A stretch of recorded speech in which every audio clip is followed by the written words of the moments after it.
अस्सलाम वालेकुम, बिस्मिल्लाहिर्रहमानिर्रहीम। स्टूडेंट्स, मैं आपको डेटाबेस मैनेजमेंट सिस्टम की क्लास में खुशामदीद कहती हूँ और उम्मीद करती हूँ कि आप सब लोग जो है वो खैरियत से हैं। हम डेटाबेस मैनेजमेंट सिस्टम का चैप्टर नंबर 2 जो है वो कर रहे थे। आइए आज की क्लास का बाकायदा आगाज़ करते हैं। इस क्लास में हमने लॉजिकल डेटाबेस डिज़ाइन और फिज़िकल डेटाबेस डिज़ाइन यानी हमने डिज़ाइन का जो फ़ेज़ है उसको डिटेल में डिस्कस करना है। आपको पता है कि डिज़ाइन का प्रोसेस जो है वो 2 पार्ट में डिवाइडेड है। लॉजिकल डेटाबेस डिज़ाइन में हम क्या देखते हैं। लॉजिकल डेटाबेस डिज़ाइन की अगर हम बात करते हैं तो इसमें जो डेटा जो है डेटाबेस के अंदर स्टोर है उसकी तमाम डेफिनेशन, उससे रिलेटेड तमाम इंफॉर्मेशन वगैरह जो है वो लॉजिकल डेटाबेस डिज़ाइन का ही हिस्सा है। इसके अंदर हम ये भी देखते हैं कि डेटा जो रिलेशंस हमने क्रिएट किए हैं उनके आपस में मज़ीद रिलेशनशिप क्या है, उनको मर्ज किस तरह से किया जाता है, नॉर्मलाइज किस तरह से किया जाता है। इस डेटाबेस डिज़ाइन के प्रोसेस को समझने के लिए हम एक डायग्राम का सहारा लेते हैं। ये डायग्राम अगर आप देखें गौर से, इसमें सबसे पहले जो भी सिस्टम आप डिज़ाइन करने जा रहे होते हैं, जो भी डेटाबेस आपने डिज़ाइन करना है उसके अंदर सबसे पहले आप एंटिटीज़ को फाइंड आउट करते हैं, फिर उन एंटिटीज़ के आपस में रिलेशनशिप को देखते हैं, फिर उन रिलेशंस को मर्ज करते हैं और एट द एंड उनको नॉर्मलाइज़ करते हैं। जब भी हम रिलेशन की बात करेंगे तो रिलेशन जो है डेटाबेस के अंदर एज अ टेबल कंसीडर होगा। मतलब हम रिलेशन का दूसरा नाम जो है वो टेबल भी है। एंटिटीज़ के क्रॉस क्या करते हैं, हम टेबल बनाते हैं और उन टेबल्स को फिर आपस में कनेक्ट करते हैं, उनके रिलेशनशिप क्रिएट करते हैं और उनको मर्ज करते हैं। और अगर तो उनके अंदर कोई रिडेंडेंसी, कोई प्रॉब्लम्स हैं तो उन रिलेशंस को जो है नॉर्मलाइज़ किया जाता है। सबसे पहला फेज़ इसका देखते हैं डिज़ाइन प्रोसेस का, रिप्रेजेंट एंटिटीज़। तो एंटिटीज़ को रिप्रेजेंट करने के लिए रेक्टेंगल से जैसे ही शो करवाया गया है, जैसे एम्प्लॉय, यानी आपने एम्प्लॉय का टेबल बनाना है, कोई सिस्टम आप एम्प्लॉय से रिलेटेड डिज़ाइन कर रहे हैं तो सबसे पहले आप क्या करेंगे, आप उसकी AR डायग्राम बनाएंगे जिसके अंदर एम्प्लॉय को रेक्टेंगल से रिप्रेजेंट किया है। इसकी जितने भी एट्रीब्यूट्स हैं, कैरेक्टरिस्टिक्स हैं, उनको हमने ओवल शेप से रिप्रेजेंट किया है। एम्प्लॉय का टेबल बनेगा और जितने इसके एट्रीब्यूट हैं वो उसकी फील्ड्स कहलाएंगी। जैसे एम्प्लॉय ID है, नेम है, एड्रेस है, बर्थ डेट है, तो वो टेबल की फील्ड्स बन जाएंगी और हमारे पास इस तरह एम्प्लॉय का एक टेबल बन जाएगा। एम्प्लॉय ID के नीचे अगर आप देखें तो यहाँ पे एम्प्लॉय ID के नीचे जो है वो लाइन लगी हुई है। ये लाइन किस चीज़ को रिप्रेजेंट करती है कि ये हमारे पास प्राइमरी की है, यानी वो फील्ड है जिसकी मदद से हम रिकॉर्ड को फेच करते हैं। एम्प्लॉय ID यूनिक होगी तमाम यूज़र की, तो इसलिए इसको प्राइमरी की जो है वो बनाया गया है जिसकी मदद से रिकॉर्ड्स को फेच किया जा सकता है। मज़ीद देखते हैं।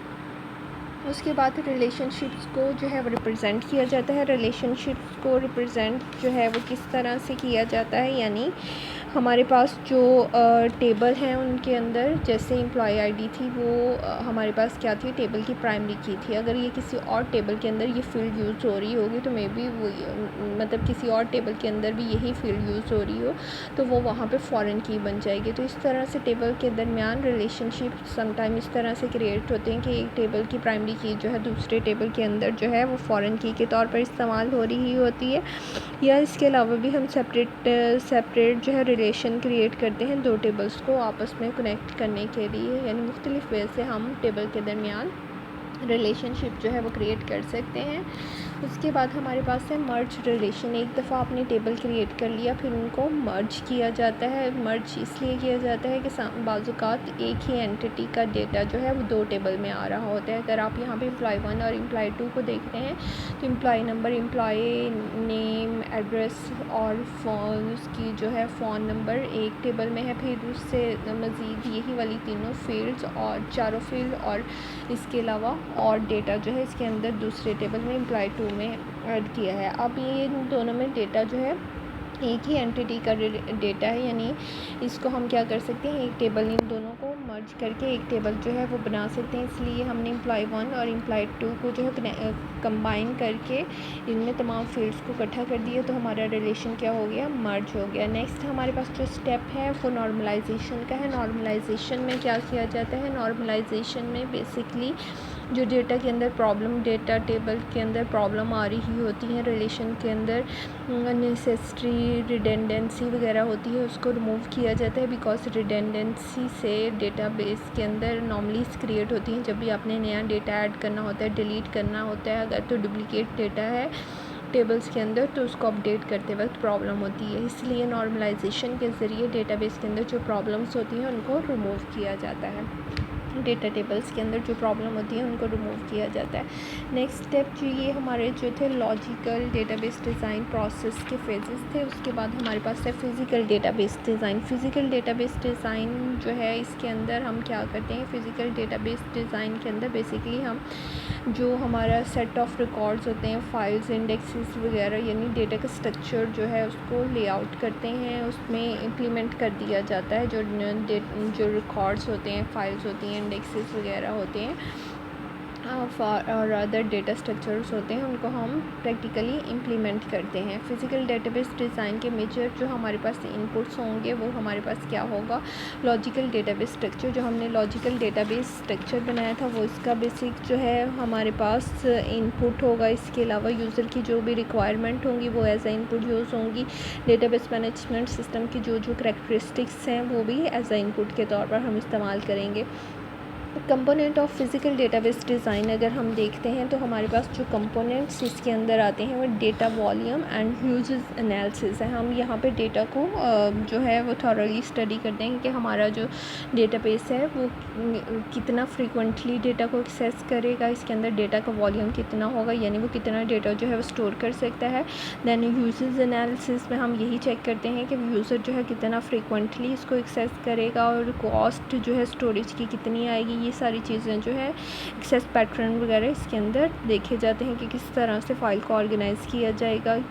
ये सारी चीज़ें इस फेज़ के अंदर जो है वो डिसाइड कर ली जाती हैं, देन या इसको मैनेज कर लिया जाता है। नेक्स्ट हमारा जो स्टेप है वो डेटा डिस्ट्रीब्यूशन स्ट्रेटजी है। डेटा डिस्ट्रीब्यूशन यानी नेटवर्क के ऊपर डेटा जो है किस तरह से डिस्ट्रीब्यूट होगा, किस तरह से डेटाबेस जो है वो उसको डिज़ाइन किया जाए कि डिस्ट्रीब्यूशन की प्रॉब्लम्स जो है वो राइज ना हो। एक नेटवर्क पे किस तरह से डेटा को जो है वो फैच किया जाए डेटाबेस से। तो इसके लिए हमारे पास 3 अप्रोचेस हैं, जिसमें सबसे पहली अप्रोच जो है वो सेंट्रलाइज है। इसमें डेटा जो है वो तमाम एक ही लोकेशन पर पड़ा होता है और बाकी की तमाम जगहों से उसको एक्सेस किया जाता है। इसमें हमारे पास प्रॉब्लम आ सकती है एक्सेस की। इसके अलावा कम्युनिकेशन कॉस्ट इसमें हाई हो सकती है और अगर तो हमारी डेटाबेस जो है वो क्रैश कर जाती है, इसमें फेलियर आ जाता है, तो हमारा तमाम सिस्टम जो है वो इस केस में फ़ेल हो जाता है। नेक्स्ट हमारे पास है पार्टीशन। पार्टीशन में क्या किया जाता है कि डेटाबेस को डिवाइड कर दिया जाता है मुख्तलिफ फ्रेगमेंट में और इसका हर हिस्सा जो है एक ख़ास साइट पे रख दिया जाता है। The major advantage of this strategy is that the data is moved closer to the local user के डेटा जो है वो करीब तरीन होता है, यानी उसे रिमोटली एक्सेस नहीं करना पड़ता। Data becomes more easily accessible, data access करना आसान हो जाता है। रिप्लिकेट में ये किया जाता है कि डेटाबेस की फुल कॉपी जो है वो जनरेट की जाती है और एक से ज़्यादा जगहों पर रख दी जाती है। The strategy maximize the local access, यानी लोकली डेटा जो है हर साइट जो है वो अपने एंड पर उसको एक्सेस कर सकती है, but it create a update problem. Update की प्रॉब्लम किस तरह से आती है, यानी अगर तो किसी ने एक जगह पर चेंज कर दिया डेटाबेस की कॉपी के अंदर, तो हो सकता है कि दूसरे वाली के अंदर चेंज ना किया हो तो सिंक्रोनाइजेशन का प्रॉब्लम आ जाएगा। इसके अलावा और रिलायबिलिटी का इशू आ जाएगा। नेक्स्ट हमारे पास जो अप्रोच है वो हाइब्रिड है, जो कि हाइब्रिड अप्रोच में क्या किया जाता है, database is divided into a critical और नॉन क्रिटिकल फ्रेगमेंट। 2 हिस्सों में डिवाइड किया जाता है। The critical fragment are store on a multiple site. जो क्रिटिकल फ्रेगमेंट होते हैं उनको मुख्तलिफ साइट्स पर रख दिया जाता है और नॉन क्रिटिकल जो होते हैं उनको सिर्फ एक जगह पर रखा जाता है। उसके बाद हमारे पास जो है फ़ाइल ऑर्गेनाइजेशन मेथड जो है हम किस तरह की यूज़ करते हैं ये डिज़ाइन प्रोसेस के हवाले से। तो फाइल ऑर्गेनाइजेशन मेथड या टेक्निक जो है वो physically arranging the record on secondary storage media होता है कि हमने किस तरह से रिकॉर्ड को अरेंज करना है, उसके लिए हम किस तरह के मेथड जो है वो यूज़ करते हैं। इसको मेथड को डिज़ाइन करने और डेटा को ऑर्गेनाइज़ करने के लिए हम जो मेथड अप्लाई करते हैं वो इस तरह के होने चाहिए कि वो हमें जो है वो फास्ट एक्सेस दें, रिट्रीवल उसका हमारे पास जो है डेटा के फास्टली हो हमारे पास हाई थ्रूपुट आए, यानी जब भी आप ट्रांजेक्शन करें तो आपकी प्रोसेसिंग स्पीड जो है वो ज़्यादा हो, आपका आउटपुट जो है वो ज़्यादा आए। Efficient use of storage space, हम अपनी स्पेस को जो है एफिशिएंटली यूज़ कर सकें। Minimizing the need for data reorganization, data को बार बार रीऑर्गेनाइज ना करना पड़े। सिक्योरिटी फ्रॉम अनऑथराइज यूज़र, इस तरह से अनऑथराइज यूज़र से हमारी सिक्योरिटी जो है ये भी होनी चाहिए। ये क्राइटेरिया जो है जिसकी बेस पर हम कोई भी फाइल ऑर्गेनाइजेशन मेथड जो है वो सिलेक्ट करते हैं। फाइल ऑर्गेनाइजेशन मेथड जो है, सबसे पहले हमारे पास जो मेथड है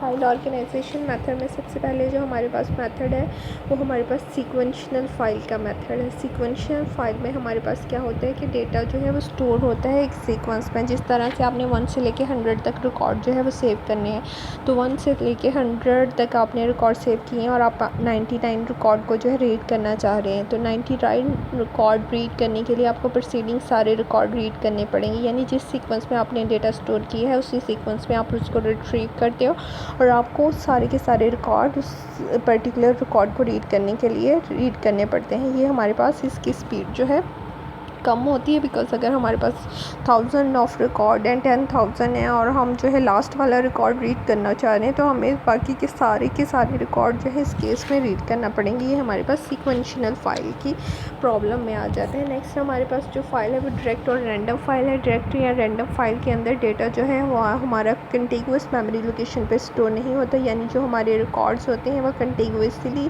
नहीं एडजस्टेंट मेमोरी लोकेशन पे नहीं पड़े होते, वो रैंडमली कहीं पे भी पड़े हो सकते हैं और उनको डायरेक्टली जो है वो फेच कर लिया जाता है की मदद से, कि जो है उस लोकेशन रिकॉर्ड की वो लोकेशन को इंडिकेट कर रहा होता है कि जहाँ पर रिकॉर्ड जो है पड़ा है उसका एड्रेस होता है, जिसकी मदद से हम की वैल्यू को यूज़ करते हुए इस रिकॉर्ड को डायरेक्टली रीड कर सकते हैं। जैसे आप 99 रिकॉर्ड रीड करना चाहते हैं तो आपको पिछले तमाम रिकॉर्ड जो है वो रीड करने की ज़रूरत नहीं है, आप डायरेक्ट जो है वो 99 रिकॉर्ड जो है वो रीड कर सकते हैं। उसके बाद हमारे पास इंडेक्स सीक्वेंशियल मेथड है। इंडेक्स सीक्वेंशियल मेथड के अंदर हमारे पास रिकॉर्ड जो है वो सेंडिंग या डिसेंडिंग ऑर्डर के अंदर जो है वो सेव हुए होते हैं और इसके लिए हम जो है the order is based on the value of keys में हम की वैल्यू को यूज़ करते हुए रिकॉर्ड को फेच करें। एडिशनली इसके साथ इंडेक्स फाइल ऑर्गेनाइजेशन भी यूज़ होती है, जिसमें एक इंडेक्स फाइल जो है मेंटेन करनी पड़ती है। इंडेक्स के अंदर नॉर्मली हमारे पास जो है वो न्यूमेरिक वैल्यू होती हैं। इंडेक्स कंसिस्ट होता है की वैल्यू पर और कॉरस्पॉन्डिंग जो है एड्रेस उस रिकॉर्ड का डिस्क के ऊपर क्या है, यानी डिस्क के ऊपर रिकॉर्ड जो है आपका कहाँ पड़ा हुआ है इंडेक्स फाइल के अंदर, वो की वैल्यू के साथ उस एड्रेस का जो है वो एड्रेस जो है वो अटैच होता है। The index file is updated. Index file को हमें अपडेट करना पड़ता है जब भी हम नया रिकॉर्ड ऐड करेंगे या डिलीट करेंगे। अब इंडेक्स सीक्वेंशियल फाइल के अंदर आपकी एक इजाफी फ़ाइल जो है वो कौन सी हो गई, इंडेक्स फाइल की, जिसकी वजह से ये स्टोरेज स्पेस जो है वो ज़्यादा लेता है। ये हमारे पास जो है सीक्वेंशियल फ़ाइल की निस्बत जो है इसकी स्पीड ज़्यादा होती है, लेकिन रैंडम एक्सेस फ़ाइल की निस्बत इसकी स्पीड जो है वो स्लो होती है इंडेक्स फ़ाइल की वजह से। उसके बाद हमारे पास इंडेक्सेस को एक्सप्लेन किया गया है कि इंडेक्सेस क्या है। And index is a table, ये एक टेबल होता है that is use to determine the location of a row in a table. Row mean record को टेबल में उसकी लोकेशन बताने के लिए इंडेक्सेस को यूज़ किया जाता है। Indexes are use to speed up the story sorting and searching process. Indexes की मदद से सॉर्टिंग यानी रिकॉर्ड को सॉर्ट करने का या प्रोसेस करने का अमल जो है वो तेज़ हो जाता है। The performance of a database is improve with these indexes. In indexes की मदद से हम डेटाबेस की परफॉर्मेंस को इम्प्रूव भी कर सकते हैं। इंडेक्सेस जो है वो क्रिएट किए जा सकते हैं प्राइमरी की पे, सेकेंडरी की पे या फिर फॉरेन की पे। इंडेक्सेस का एक अलग से जो है वो टेबल होता है जिसकी मदद से हमारे डेटा की परफॉर्मेंस, डेटा टेबल की परफॉर्मेंस या उसकी प्रोसेसिंग जो है वो आसान हो जाती है। इंटेग्रिटी कंस्ट्रेंट्स हैं लास्ट में हमारे। इंटेग्रिटी कंस्ट्रेंट यानी रिलायबिलिटी को जो है प्रॉपर करने के लिए हम जो है डेटाबेस के ऊपर जो है वो कंस्ट्रेंट लगा देते हैं। कंसिस्टेंसी कंस्ट्रेंट के हमारा डेटा जो है वो कंसिस्टेंट रहे। अब इंटेग्रिटी जो है वो क्वालिटी से रिलेटेड होती है डेटा की। इंटेग्रिटी मेंटेन करने के लिए इंटेग्रिटी कंस्ट्रेंट्स लगाई जाती हैं। जैसे यूज़र जो है वो डेटा एंटर कर रहा है तो वो हम उसके ऊपर कंस्ट्रेंट लगा दें कि यहाँ पे इस फील्ड के अंदर सिर्फ़ और सिर्फ न्यूमेरिक डेटा ही एंटर किया जा सकता है, तो वो न्यूमेरिक डेटा के अलावा कोई डेटा जो है वो एंटर नहीं कर सकेगा। ये एक तरह के चेक होते हैं जो कि इनकमिंग डेटा के ऊपर होते हैं। डेटाबेस के अंदर जो आपने डेटा स्टोर करना होता है या यूज़र जो डेटा एंटर कर रहा होता है उसके ऊपर चेक लगे होते हैं कि इस डेटा के अलावा और किसी तरह का डेटा जो है वो एंटर ना हो। It is very important that database maintain the quality of data stored in a database। ये डेटाबेस का जो है इम्पॉर्टेंट फ़ीचर है कि उसकी क्वालिटी को मेंटेन रखा जाए कि जो डेटा जो है स्टोर कर रहे हैं वो हमारा कंसिस्टेंट हो। Database management system provide several mechanism to enforce the integrity of a data. तो इसके लिए डेटाबेस मैनेजमेंट सिस्टम जो है वो मुख्तलिफ मैकेनिज़्म प्रोवाइड करता है कि डेटा की इंटेग्रिटी को मेनटेन रखा जा सके, उसकी क्वालिटी जो है वो बरकरार रखे, किसी तरह की कोई प्रॉब्लम ना आए और डेटा के ऊपर कंस्ट्रेंट शराइत रूल्स जो है अप्लाई किए जाते हैं, चेक्स अप्लाई किए जाते हैं कि सिर्फ़ और सिर्फ इसी तरह का डेटा जो है एंटर किया जाए। ये आपका चैप्टर जो है इख्तिताम पज़ीर हुआ। आज ये चैप्टर जो है चैप्टर नंबर 2 ख़त्म हो गया। इससे रिलेटेड जो भी क्वेश्चन हैं, जो भी क्यूरीज़ हैं, आप लोग मुझसे पूछ सकते हैं। नेक्स्ट लेक्चर के लिए अल्लाह हाफ़िज़।